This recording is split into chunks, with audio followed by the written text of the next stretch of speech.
చెప్పు కావాలి బాబు. నాకు ఇది వద్దన్నా, ఇది కావాలన్నా. ఇది మొత్తమా కాదన్నా? చూసి ఎత్తుకుని బాబు, పడిపోతాయి. బిల్ ఎంత అయిందో చూడండి. మొత్తం 400. 400 అయిందా? నేను రాంగ్ లెక్క చేసినట్టున్నా, నేను కరెక్ట్ చేస్తారా? నువ్వే వేసుకో బాబు.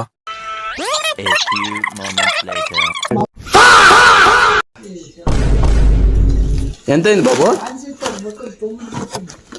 అవును బాబు, నేను కరెక్ట్ తప్పు లెక్కేసిన. మీరు మొత్తం సెండ్ చేసిపోండి, లేకపోతే పెట్టేసి వెళ్ళిపోండి.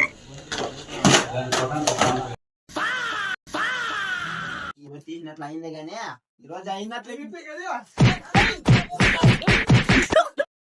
తెలిసి మావా, నీకున్నంత గుద్ద బలుపు మన ఏరియాలో ఎవడకుండా అంత గుద్ద బలిపోయిందిరా బాబు.